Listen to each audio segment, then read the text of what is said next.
3.1절이 뭐 하는 날이에요? 그냥 노는 날입니다. 그냥 뭐 별볼일 없이 노는 날이에요. 3.1절이 노는 날인데, 제가 하도 외우는 게 시원찮아서 잘 모르지만 1919년 3월 1일 조선 독립 만세, 옛날에는 대한민국이 아니고 조선이었대요. 조선 독립 만세 그랬는데, 나라를 빼앗기고 신음하던 우리 조상들이 독립을 외치면서 만세 운동을 벌였다. 일제의 압박에서 벗어나려고. 우리 잘 아는 사실입니다. 그런데 독립선언서에 오늘 이런 말씀을 드리려고 합니다. 독립선언서에 33분이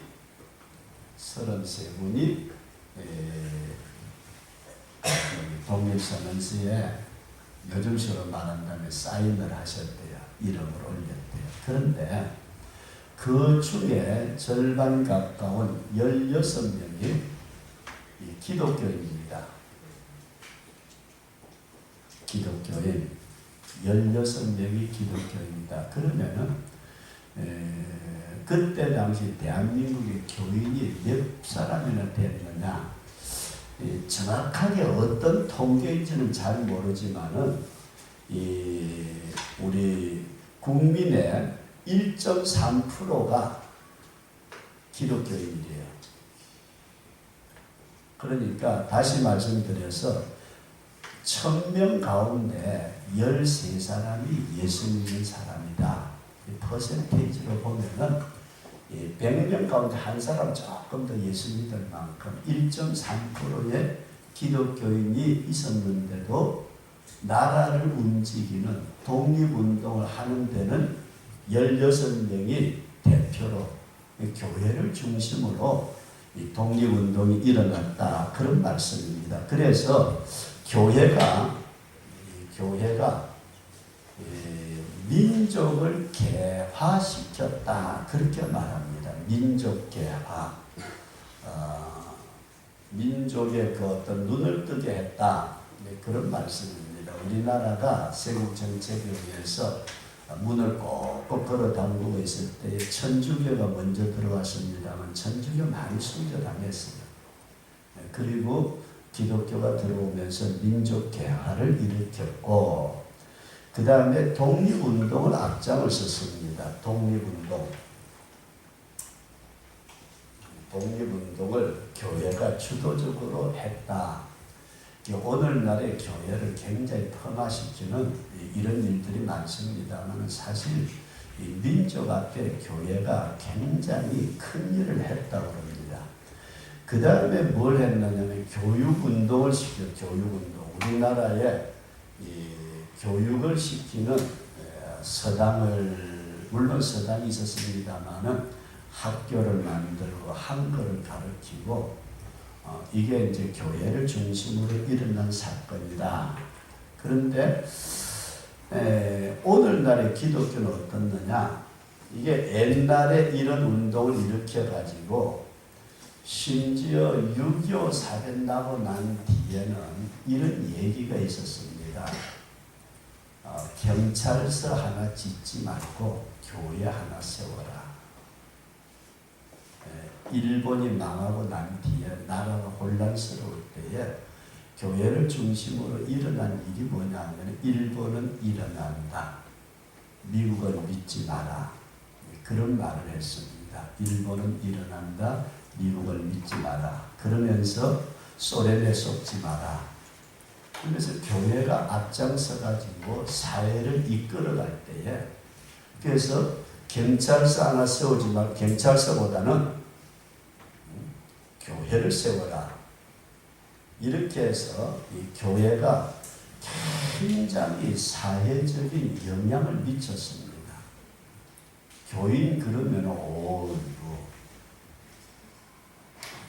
이렇게 할 정도로 그랬는데 요즘에 와가지고는 기독교인이 뭐 20%다 25%다 그렇게 얘기를 하는데도 교인들의 삶이 일반 사람들에게 그 존경을 못 받는 그런 현상에 빠지고 말았습니다. 이게 큰 문제입니다. 그러면은 우리 바닷물 있잖아요. 바닷물 썩었다는 소리 들어보셨어요?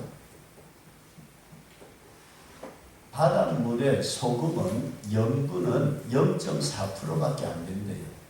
0.4% 염분, 소금기운. 그런데 0.4%밖에 안 되는 소금기를 가지고 있는 바닷물은 안 썩습니다. 안 썩을 뿐만 아니라 일반적으로 육지에서 내려오는 모든 더러운 하수들을 바닷물은 정화를 시켜요. 그럼 오늘 여러분들에게 제가 드리고자 하는 말씀의 주제가 뭐냐 하면은 예수님을 믿는 성도가 대한민국에서 지금 뭐 아주 적게 잡아도 20% 된다고 그럽니다. 20%. 100명 가운데 20명은 예수 믿는데요. 서울 같은 데는 아파트 쭉 엘리베이터 타고 올라가잖아요. 20층, 30층 엘리베이터 타고 쭉 올라가서 밑에서 착착착착 걸어서 내려오면서 보면 집집마다 어느 게 곁에 다 붙어 있대요. 그런 아파트도 있대요.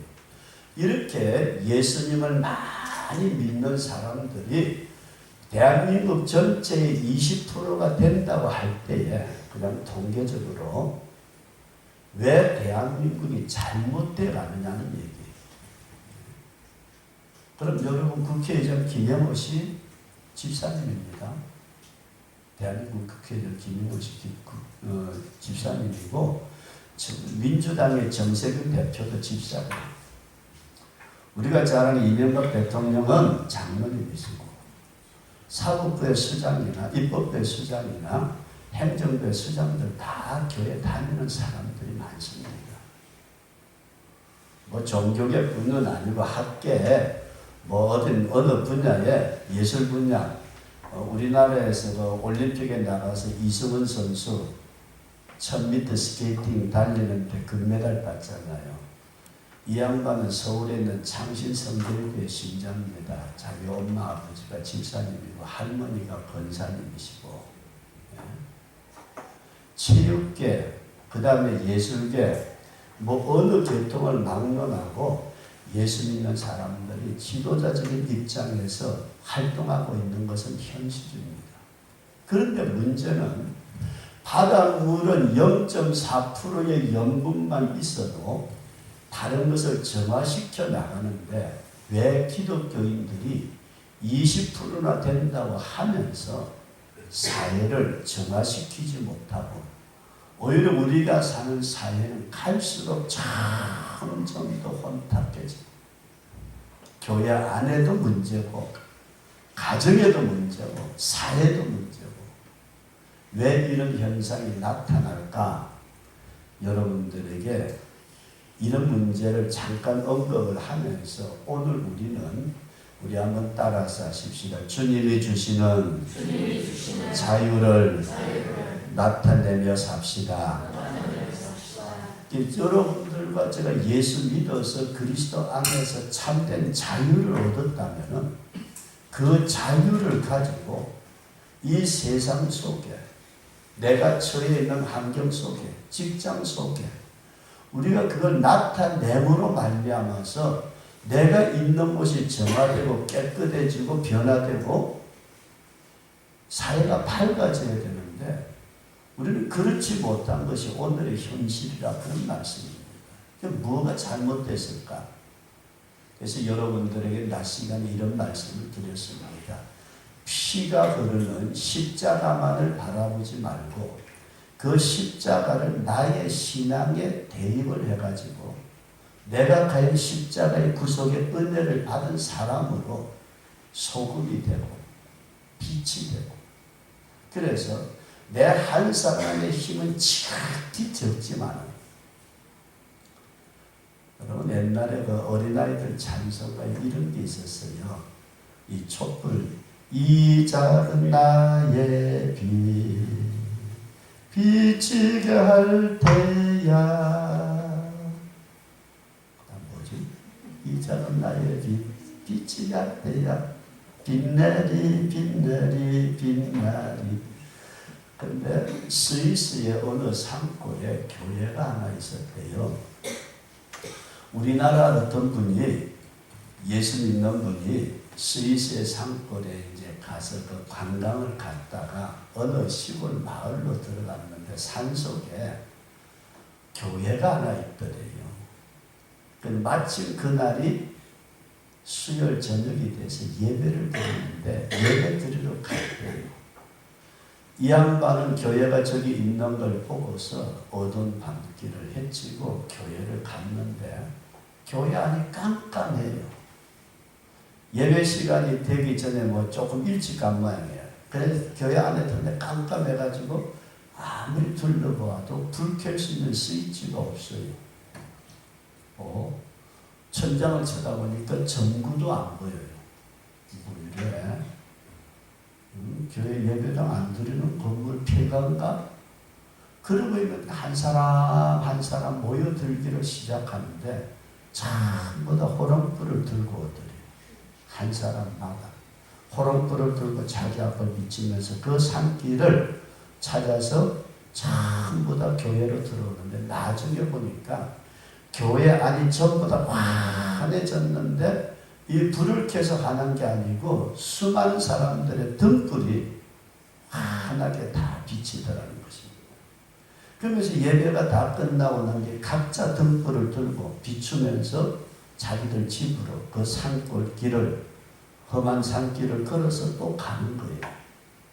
그분이 그 모습을 쳐다보면서 모여 빛으로 사회 속에 나가서 빛을 비추는, 오늘 여러분들에게 이제 90주년이니까 91주년 저도 잘 헷갈리는데 이 3.1절을 앞두고 오늘 여러분들에게 드리고 싶은 말씀은 우리 주님의 주신 자유인데, 여러분 먼저 이 말씀을, 내용은 그냥 적어두고 이 말씀 먼저 생각하십시다.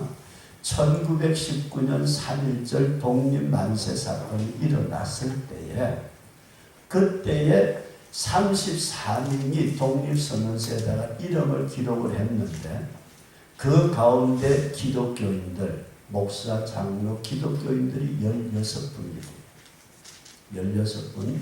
그리고 독립선언서 34인이라고 말하는 한 분, 김선주 목사님이니까 그분은 아예 나는 이름 넣지 말라고 뒤에서 밀겠다 해가지고서 이름을 안 넣은 목사님도 계신데요.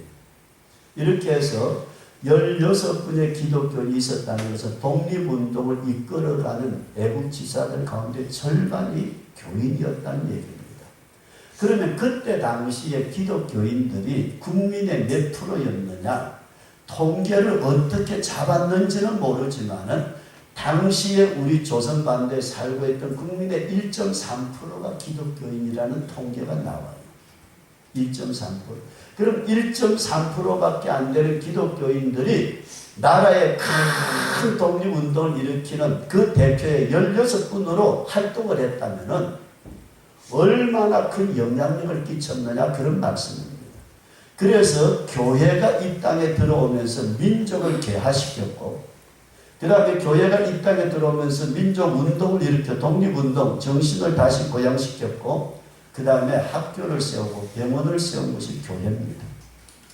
이 교육을 시켰고, 그래서 6.25 사건 나고 난 뒤에 사회적으로 혼란스러웠을 때에 일본은 일어선다, 미국은 믿지 마라, 소련에 속지 마라 그러면서 찾아왔던 게 교회입니다.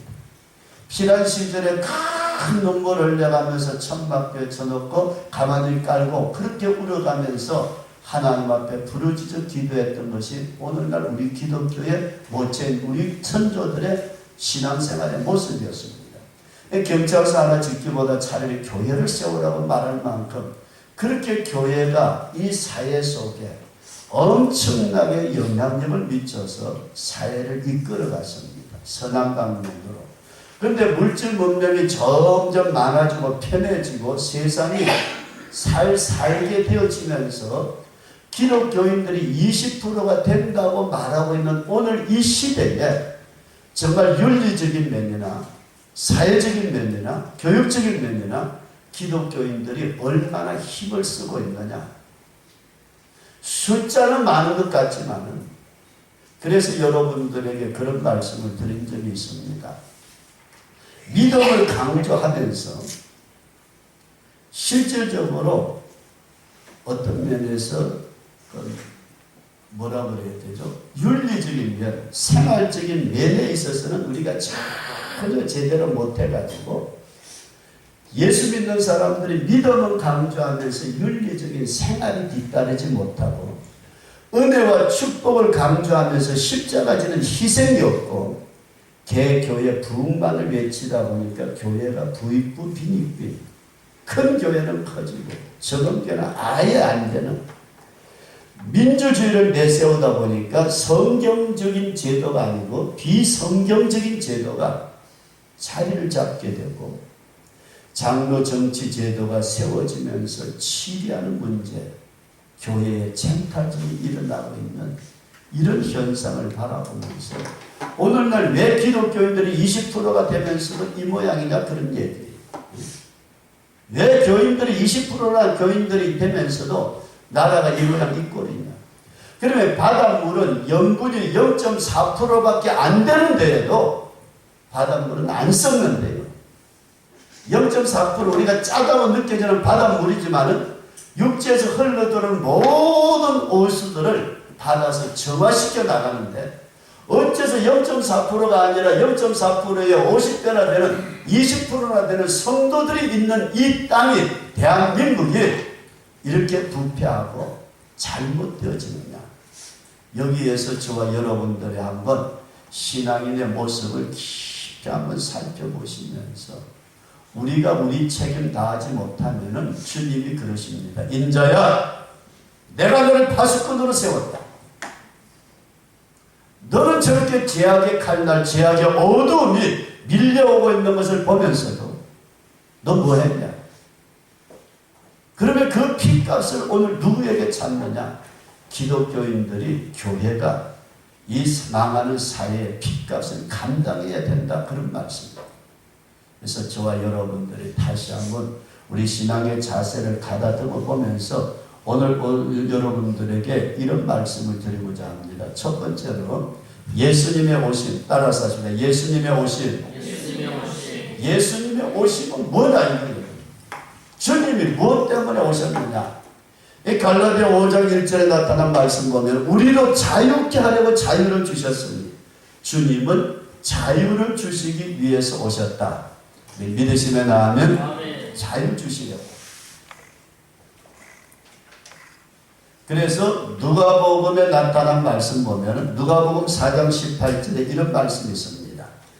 주의 성령이 내게 임하셨으니 이는 가난한 자에게 복음을 전하게 하시려고 내게 기름을 부으시고 나를 보내사 포로된 자에게 자유를 눈먼 자에게 다시 보게 함을 전파하며 눌린 자를 자유케 하고 주의 은혜의 해를 전파하게 하려 하심이니라. 주님께서 우리에게 눌린 자에게 자유를 주고 눈먼 자에게 다시 보게 함을 주시는 오늘 이런 자유를 주시기 위해서 우리에게 오시는 줄로 믿습니다. 그래서 이 자유가 뭐냐? 정치적인 자유도 있겠고 경제적인 자유도 있겠고 여러 가지 자유가 있겠지만은 영적인 눌림,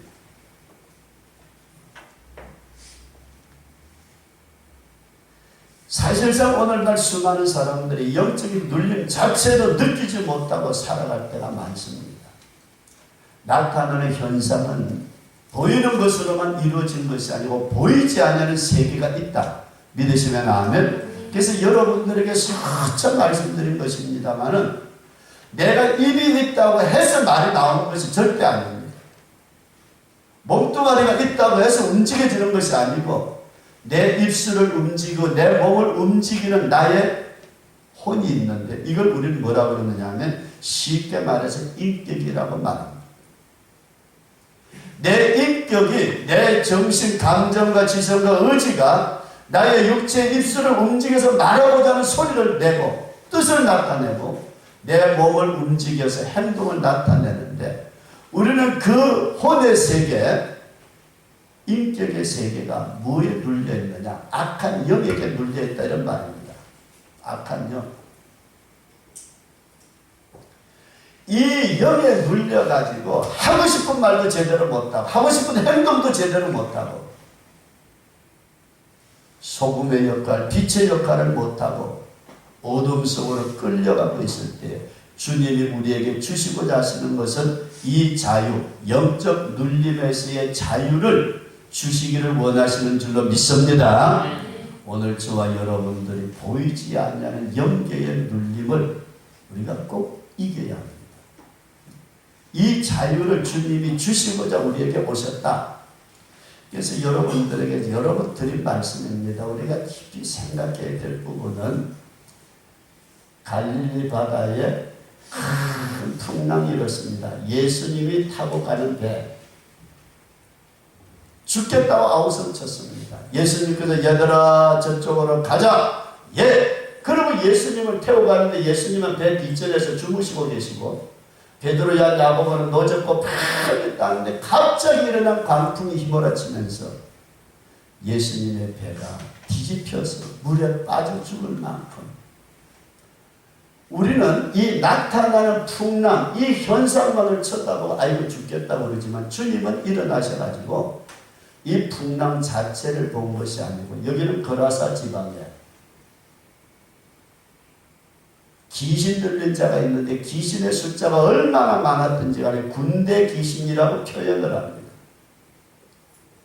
군대 귀신자가 딱 쳐다보니까 예수님이 오시네. 예수님이 오면은 우리 군대 귀신 우리는 죽었다.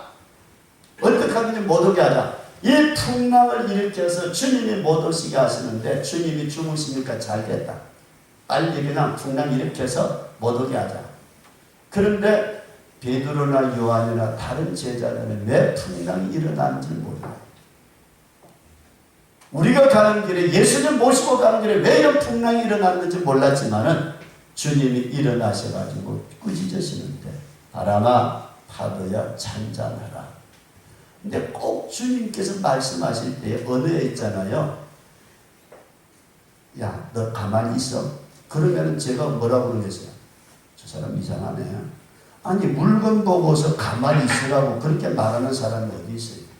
물건 보고 가만히 있으라고 파도 보고 가만히 있으라고 말하면은 조금 이상하다. 그런데 주님은 이것을 움직이는 배후의 군대 귀신을 보고 명령하신 줄로 믿으시기 바랍니다. 오늘 우리는 이것이 제대로 되지 아니하면은 이 풍랑이 한순간에 잔잔해지는 것 같아도 결코 아닙니다. 그러기에 성도 여러분들과 제가 주님께서 우리에게 자유를 주시는데 3.1 만세 사건의 자유, 그것도 우리에게 필요한 일이고 이 세상에 우리가 예수 믿는 사람으로 살아가야 된다는 명제도 확실하지만 분명한 사실은 우리 주님께서는 악한 영에게 눌려있는 모든 죄의 사슬에서 어둠의 그늘에서 우리를 자유케 하시는 주님이시다. 그런 믿음을 꼭 가질 수 있기를 축원합니다. 우리 한번 따라서 하십시다. 얽매이는 굴레에서 벗어나게 하옵소서. 주님이 이 땅에 오신 것은 저와 여러분들 지금의 보이는 현상만을 말씀하는 것이 아니고 우리의 현상을 얽어매고 있는 악의 세력을 벗겨주시기 위해서 여러분들과 제가 아무리 애쓰고 노력해도 주님이 벗겨주지 아니하시면, 자유 주시지 아니하시면 인생 변하지 않습니다. 주님께서 우리의 인생을 변화시키도록 우리를 누르고 있는 어둠의 세력을 벗겨주시는 우리 그런 축복이 꼭 있어지시기를 축원합니다. 이해되시면 아멘. 성도 여러분, 갈릴리 바다의 풍랑처럼 우리의 인생길에 수없이 많은 풍랑이 다가올 때 그 풍랑만을 쳐다보면 전망스럽습니다. 여러분. 사람 문제, 돈 문제, 어떤 일의 문제, 너무 고통스러운 문제 많지만 배후에 있는 내가 자유함을 누리면서 다른 사람에게 빛이 되고 소금이 되는 우리 그런 성도로 꼭 세워지시기를 축원합니다. 자유함, 이 자유가 있을 때에 0.4%의 역할을 우리가 감당할 수 있는 것이지, 내가 눌려가지고 내가 죽게 생겼는데 다른 거 여유 없습니다. 그 다음에 두 번째로 여러분 이런 말씀을 드리고자 합니다. 따라서 제가 자유의 대가는 피다. 자유를 주시기 위한 대가는 주님의 십자가의 피입니다. 여러분, 베드로전서 1장 18절 말씀 보면은 너희가 알거니와 너희 조상의 유전한 망령된 행실에서 구속된 것은 은이나 금같이 없어질 것으로 한 것이 아니요 오직 흠없고 점없는 어린 양 같은 보배로운 피로 한 것이니라. 정치적인 자유는 어떤 면에서 조약이라든지 어떤 것 가지고 얻을 수 있을지 모르지만은 영적인 자유는 주님의 피밖에 얻을 길이 없습니다. 그래서 성경은 뭐라고 말씀하느냐면 죄의 대가는 죽음이라 말씀합니다. 따라서 제가 죄의 삭은 사망이다. 이건 사망입니다. 사망. 죽음이 없이는 결단코 죄값을 치를 수가 없습니다. 흔히들 우리는 경중을 따질 때가 많습니다. 어떤 암이 걸려서 퍼졌다. 세상에 암이 다 퍼졌대. 암 말기래. 주사람 죽는데. 굉장히 중하게 생각합니다. 어떤 사람이 감기가 조금 걸렸대. 콧물이 찍 나오다가 그걸 보고 그까짓 그냥 주사 한 대 맞고 약 한 3일 먹으면 괜찮아. 굉장히 가볍게 생각합니다. 마찬가지로 오늘날 이 땅에 살고 있는 수없이 많은 사람들은 죄에도 경중을 따릅니다. 살인을 또 그놈 죽일 놈. 배가 고파가지고 도둑질을 했다. 아이고 불쌍해라. 얼마나 배고팠으면 밥 넘었겠어. 근데 주님 앞에서는 죄라는 것은 크고 적고 무겁고 가볍고가 아니라 죄의 대가는 죽음이라는 사실을 꼭 기억하시기 바랍니다. 그래서 주님께서 우리를 내내 누르는 죄의 세력, 악의 세력, 악한 영에 눌림에서 우리를 자유하게 하고자 주님께서 십자가에 피 흘려 죽으신 줄로 믿습니다. 로마서 6장 23절 보면 죄의 삭은 사망이요 하나님의 은사는 그리스도 예수 우리 주 안에 있는 영생입니다. 주님의 은혜 안에 영생입니다. 야고보서 1장 15절은 욕심이 잉태한 즉 죄를 낳고 죄가 장성한 즉 사망을 낳느니라. 완전한 죽음의 그늘 밑에 있는 죄의 그늘은 악한 영에 속한 것입니다. 이것에게 우리에게 자유를 주시는 것은 주님의 십자가의 보혈인 줄로 믿습니다. 그래서 예수님의 죽음으로 말미암아 우리가 자유함을 얻었다는 이 분명한 믿음의 고백 우리가 꼭 가질 수 있기를 축원합니다. 그래서 마지막 세 번째 우리는 주님이 주신 이렇게 우리에게 자유를 주시고자 주님이 십자가에서 피를 흘리셨길래 죄를 지으면 다시 눌립니다. 그래서 우리 이런 말씀을 드리고자 합니다. 우리 한번 따라서 하시라. 다시는 죄짓지 말자. 다시는 죄짓지 말자. 크고 적고를 떠나서 죄를 지으면 그 죄에 눌리게 되어 있습니다.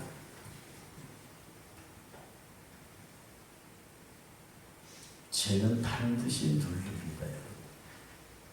죄는 우리를 반드시 굴렸습니다. 죄는 우리를 반드시 끌고 지옥으로 끌고 가려고 해요. 다시는 죄 짓지만 한 번 용서받고 다시 죄를 짓는다고 할 때는 무서운 형벌이 있다고 말씀을 하고 구원받은 후에 죄를 짓게 되면은 어떻다고요? 예수님을 다시 십자가에 못 박는 것과 같다. 오늘 우리가 다시는 죄짓지 말아야 되는데 요한복음 5장에 보면 이런 말씀이 있습니다. 38년 된 병자 우리가 잘 아는 대로 베데스다 목가에서 생활하고 있었습니다. 38년 된 병자가 베데스다 목가에서 생활하고 있을 때 예수님을 찾아가셨습니다. 내가 낫고자 하느냐? 예. 제가 물이 동할 때 가기를 원하는데요. 다른 사람들 먼저 가버리고 저는 나을 수 있는 기회도 없었습니다. 그래. 일어나 자리를 들고 걸어가라. 그랬더니 38년 된 중풍병자가 벌떡 일어나서 자리를 메고 걸어갔습니다. 세상에 이런 일이. 그 사람이 예수님이 하도 사람이 많으니까 그 자리에서 피해버리셨어요. 이 사람은 예수가 누군지도 몰라요. 그러다가 다른 기회에 이분이 예수님을 만났습니다. 만났더니 예수님께서 그 38년 된 병자에게 이런 말씀을 하셨어요. 다시는 죄를 범치 말라. 그러면서 더 심한 것이 생기지 않도록. 오늘 여러분들에게 여러 번 말씀드렸습니다만 종교인 우리 기독교인뿐만 아니고 불교가 됐든 천주교가 됐든 종교 따질 것 없이 종교인이 부패하면은 안 믿는 사람보다 더 부패합니다. 이게 무서워요, 여러분. 체면이 없어요.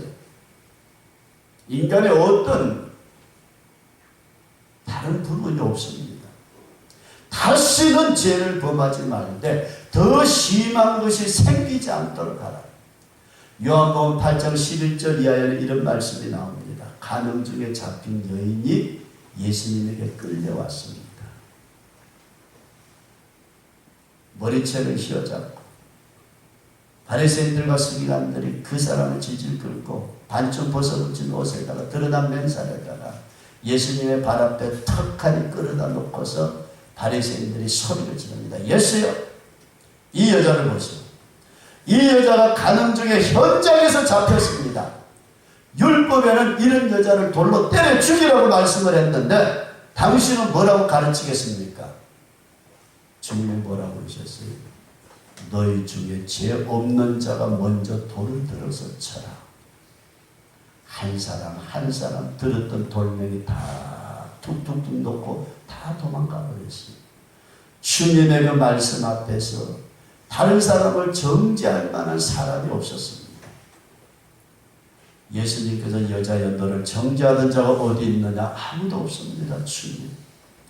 헝클어진 머리카락에 드러난 몸매에 부끄러움과 수치 속에 얼굴을 들지 못했던 그 여자, 이제 나는 죽었구나 하는 그 생각 가지고서 주님의 발 앞에 엎드렸던 여자에게 주님은 이런 말씀을 합니다. 여자여, 나도 너를 정죄하지 아니하노니 다시는 죄를 범치 말라. 죄의 대가는 피이기에, 피는 죽음이기에. 우리 한번 따라서 하시다. 다시는 범죄치 말라. 주님께서 우리에게 자유케 하려고 자유를 주셨으니 그러므로 굳세게 서서 다시는 종의 멍에를 매지 말라. 다시 반복해서. 여러분, 반복하지 말아야 합니다. 이게 반복이라는 말은 주님이 참 싫어하는 겁니다. 반복하지 말자.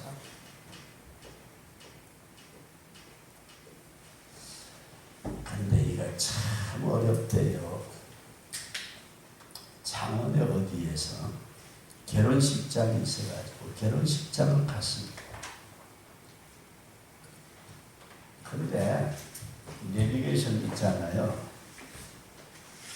결혼식장이 있는데 이 부근에 오니까 이제 목적지 부근입니다. 안내를 종료합니다. 끝. 들어가는 구멍을 못 찾았어요. 여기는 몇 바퀴를 돌았는지 몰라요. 아니 분명히 부근이라고 그러는데 분명히 부근이라고 말하는데 이게 다 왔으니까 안내를 종료합니다. 저만한 건물 같으면 들어가는 입구라고 찾겠는데 나중에 하도 돌다가 몇 바퀴 돌다가 안 돼가지고 에이 여자 말은 안 들어야 된다는데 내비게이션이 여자 목소리거든요. 오해하지 마시고. 그래서 지나가는 사람에게 물었어요. 그랬더니 저 입구요. 이쪽에서 이쪽. 여기 돌아가면 여기 있는 여기 들어가면 지하로 주차장 입구요. 들어가면 돼요.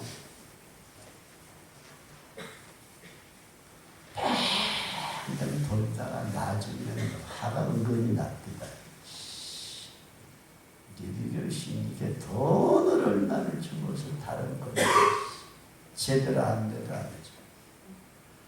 근데 오늘 성도 여러분, 우리는 잘못되면 계속 반복을 해요. 하나의 거짓말에 또 하나의 거짓말을 하고 또 하나의 거짓말을 합리화시키는 또 하나의 거짓말을 이어지고 계속해서 우리나라 속담에 참 좋은 말도 많은데 나쁜 것도 많아요. 이왕지사 버린 몸 어떻게 한다고? 한 번 늘어서 족하다 이런 얘기. 한 번 늘어서 다시는 하지 말고 우리가 주님 앞에 바로 서서 이 사회가 꼭 필요한 자유를 누린 성도로서 눌려있는 자들에게, 정말 알지 못하는 자들에게 우리가 나서서 그들에게 빛을 전해줄 수 있고 소금의 역할을 감당할 수 있고 정화시켜 나갈 수 있는, 이 바다에 갈 때마다 제가 바닷가에서 성장해서 그런지 모르지만 바다가 너무 좋아요. 뭐 다 각자 좋아하는 것들이 있을 거예요. 어떤 분은 산을 그렇게 좋아하는 사람도 있고 들판을 좋아하는 사람도 있겠고 그렇지만은 바다가 저는 좋아요. 어떤 바닷가라는 것이 그냥 뭐 넓고 트인 것 같고, 근데 그게 좋은 게 아니라 갯내음도 좋은데 문제는 여러분 잘 기억하십시다. 바닷물은 소금 기운의 염분이 0.4%밖에 안 된대요. 0.4%의 소금 기운이 있는 바닷물은 모든 육지에서 흘러내는 엄청난 강들이 전부 다 바다로 향하잖아요. 다 들어오는 그 육지에서 흘러내리는 물 속에는 온갖 잡다한 성분들이 다 들어있어도 철썩 파도치고 그러면서 다 정화시켜 나가고 얼마 지나다 보면은 그냥 0.4% 바닷물 다 돼버려요. 바다 강물이 그렇게 들어가도. 근데 어째서 기독교인들은 20%나 된다고 그러고 10년, 20년, 30년, 40년 예수 믿었다고 하면서도 오늘 우리의 삶 속에 정말로 영적인 눌림에서 해방된 자로서 이 자유의 빛을 전해주는 자가 얼마나 되느냐. 우리가 이 땅에 살아가시면서 성도 여러분들과 제가 이제 앞으로 가만히 있어보자. 제일 나이가 어린 사람이 20대. 최소한 앞으로 90살까지 상가치고 70년 뒤에 여기서 만납시다. 그럼 만날 분 있어요? 70년 뒤에 주님교회 이 자리에서 우리 한번 만납시다. 만나기를 원하시면 아멘. 아멘 하면 저쪽 정신병자 사는 동네 보내야지. 별 볼 일 없어요. 성도 여러분, 인생요 긴 것 같아도 짧고요. 짧은 세상 속에 저와 여러분들에게 주님은 영적 자유를 주셨고 이 자유를 주시기 위해서 주님은 피를 흘리셨고 피의 대가로 우리가 구원을 받았다면 다시는 죄짓지 말고 그리스도의 자유를 나타낼 수 있는 믿음의 사람으로 꼭 세워지셔서 주님 앞에 서는 그날에 저와 여러분들을 보시고 주님 그래 잘했다 칭찬할 수 있는 우리 믿음의 사람으로 꼭 세워주시기를 축원합니다. 우리 말씀 생각하시면서 하늘성으로 잠깐 기도하시되 주님 나에게 이런 자유 주신 감사합니다. 이제 다시는 죄짓지 않고 다시는 얽매이지 않고 주님 뜻대로 살겠습니다. 신앙의 고백의 기도를 드리겠습니다. 기도합니다.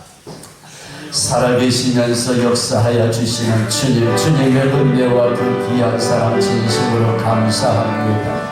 아버지 당신의 것입니다. 성령 하나님 은혜 베풀어 주시고 진리의 영으로 지키시고 주여 돌아봐 주시기를 간절히 원합니다. 은혜로우신 아버지 하나님 당신의 것입니다. 성령 하나님 우리를 자유케 하시고 그렇게 귀한 축복의 은혜를 주시어서 하나님의 자녀로 세워주셨는데도 우리가 이 땅에서 주어진 사명 감당하지 못할 때 너무 많습니다.